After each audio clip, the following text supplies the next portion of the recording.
Donc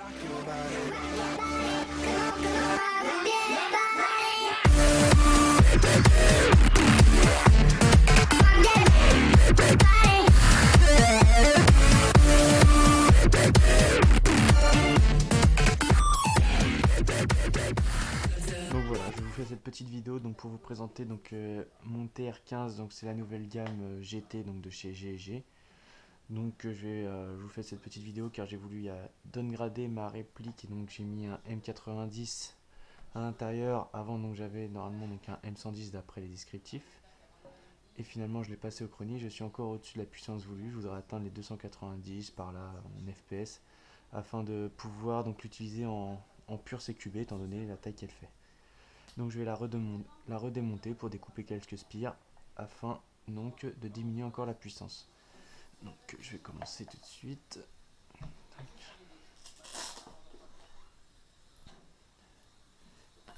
On va éviter de taper sur la table, c'est une table en verre, ça serait dommage.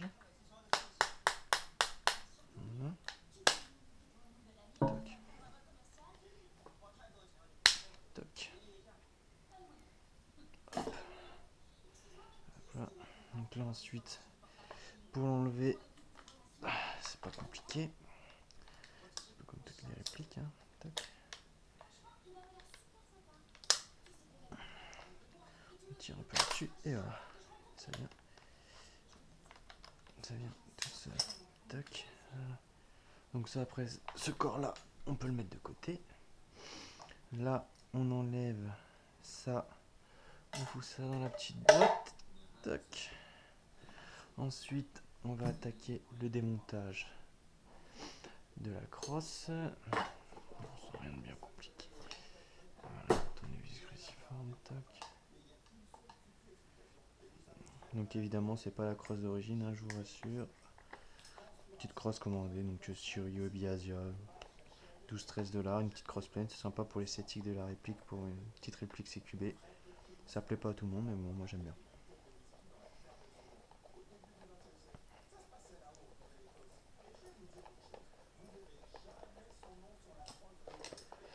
Voilà. On enlève ça, on fout dans une boîte, la crosse on fout ça de côté. Ensuite on a ça, on va pouvoir enlever la poignée. Donc, la laine.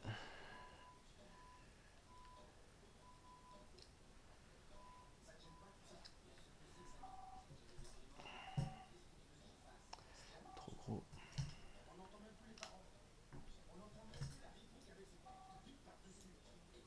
C'est la bonne taille.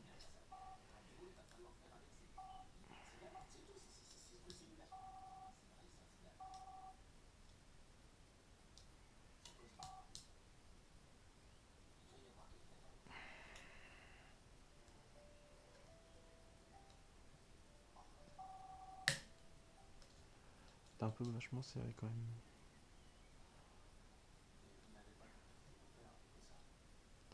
Pensez à tenir le cache parce qu'il y a un petit ressort quand même avec le moteur, ce serait dommage de tout faire voler.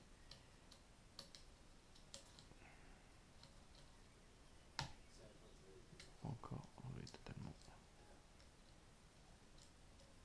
Voilà. Toc. On va récupérer la petite pièce en métal au cas où si elle est restée collée. Vous la refoutez là-dedans. Hop, délicatement. Les vis et tout. Dans la boîte. Voilà. Ensuite, vous enlevez l'écosse. Voilà. Et le moteur. Hop. Alors après, il faut atteindre les vis du fond.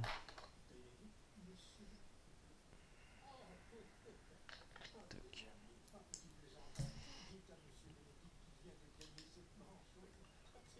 Là, c'est toujours un peu chiant pour les atteindre.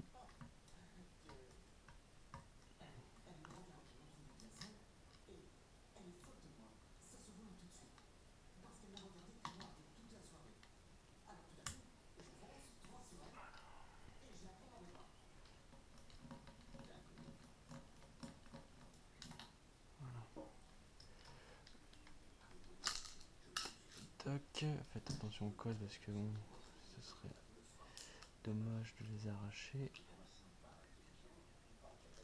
Ah.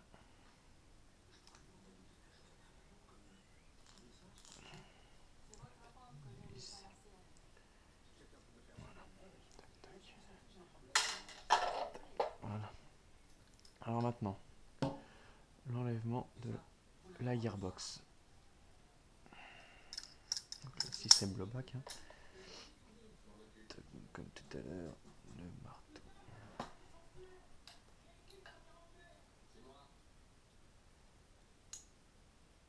On va éviter de taper encore sur la table. Voilà, là, elle s'enlève toute seule. Celle-ci.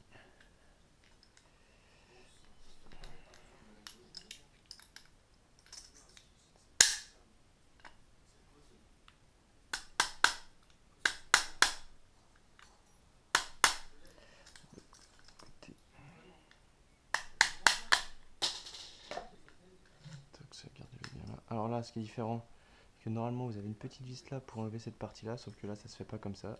Au départ j'ai un peu galéré, mais bon, une fois que c'est trouvé c'est facile. Il faut enlever ce truc là. Donc vous avez une petite goupille ici. Voilà. C'est enlevé.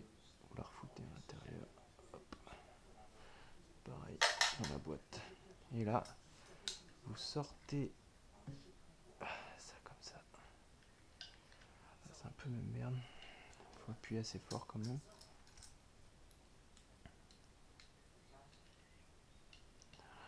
Et vous le tournez. Voilà, c'est ce qui va permettre de dévisser. Voilà, faut pas hésiter à repousser encore un petit peu. Et puis à le lever. Hein. C'est la partie un peu chiante pour le montage là. Ça aurait été plus simple une petite vis, mais bon.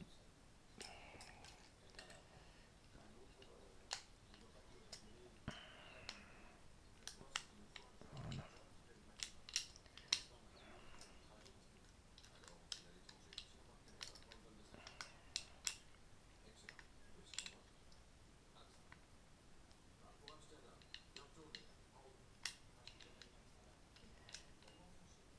Et voilà, c'est parti. Là vous faites gaffe que la petite pièce ne saute pas. Hop, voilà. Le ressort. Voilà. Vous foutez cela dedans pour éviter de le paumer. Toc. Oui, c'est ça. Et voilà. Et là, la gearbox sort assez facilement normalement. Toc.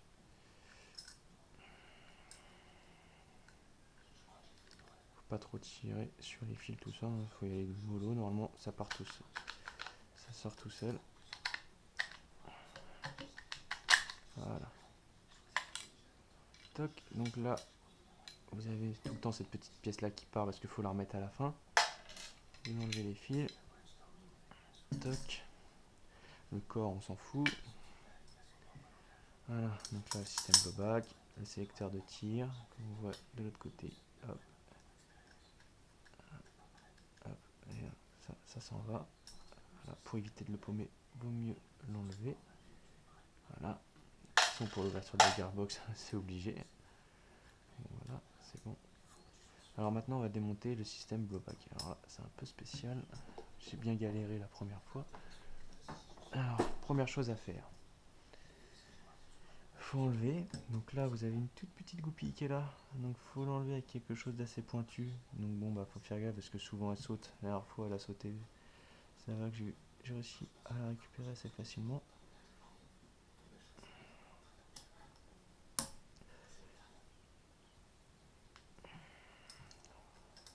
On se planter le truc dans le doigt quand même.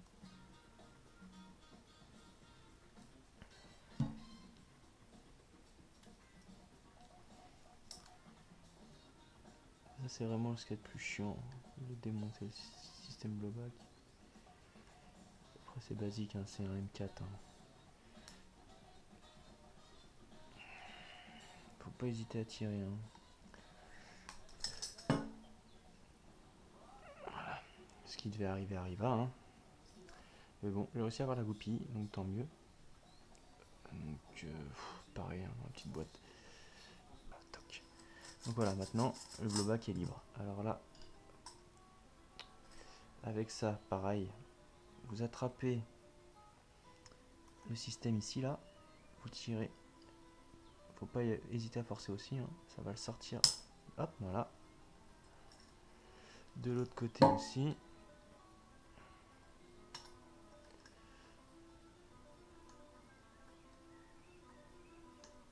Et voilà.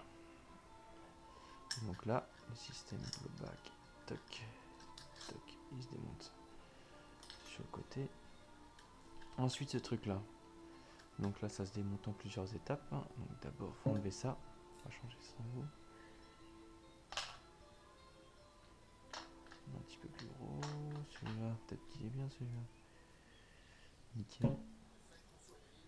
Toc. Alors, avec le marteau, vous l'attrapez comme ça là, dans la petite encoche. C'est un petit peu chiant à faire. Mais ça s'enlève assez bien quand même. Ça s'en va. Tranquille. Vous tirez dessus. Toc, il s'en va. Vous foutez de côté. Ensuite,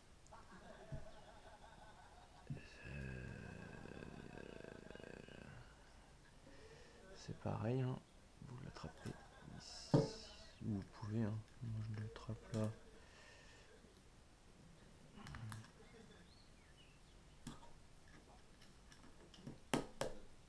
Il est un peu trop gros celui-ci. Un petit peu plus petit. Toc. Vous attrapez le petit cache qui est dessus là, comme ça, ici.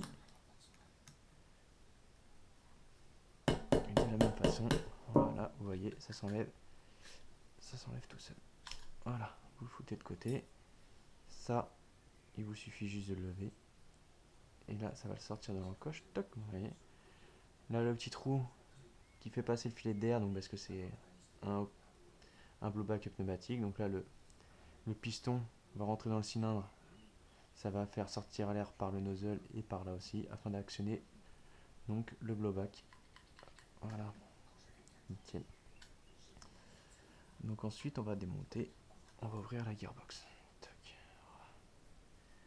C'est parti. Donc là, c'est pas bon. Taille en dessous. Ici. Vous tenez bien le tout.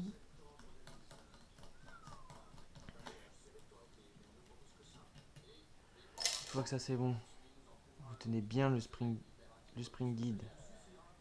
Et normalement, ça devrait venir tout seul.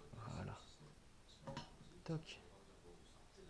Posez ça sur le côté. Vous tenez le tout comme ça. Vous tenez bien. Et voilà. Toc. Nickel. Ça n'a pas bougé. C'est toujours bien graissé.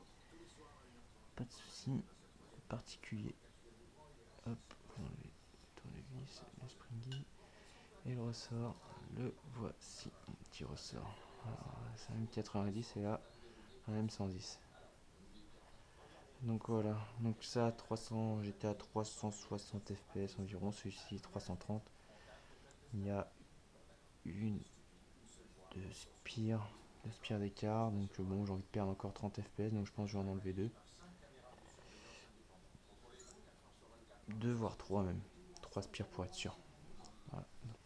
Donc voilà, après avoir galéré pour bien découper mon ressort, voilà ce que ça donne. Avant j'avais ça, donc hein. Toc. Là, c'est un petit peu comme ça. Voilà, maintenant j'ai ça.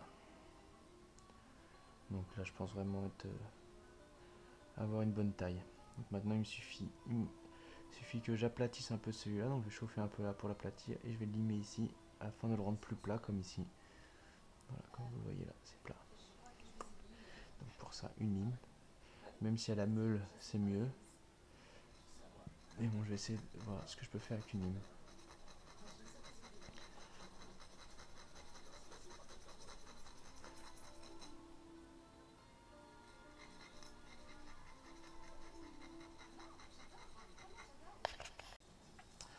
Donc voilà, je l'ai un petit peu limé, donc je l'ai un peu limé, donc voilà, ça c'est un peu aplati là, comme vous pouvez le constater. Je l'ai un peu aplati. Alors maintenant, ce qui serait le mieux, c'est de réussir à l'aplatir aussi comme ceci là, que les spires soient assez resserrées.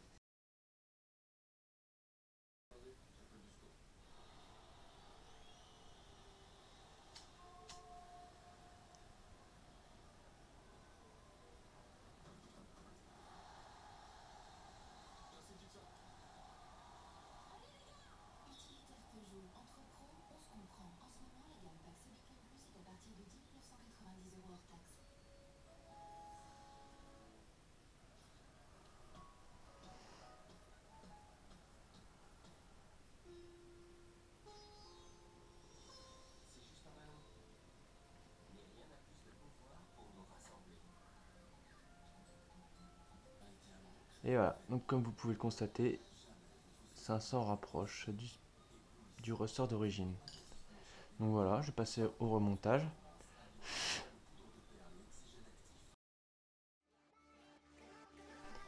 Et voilà, le remontage de la réplique a été fait.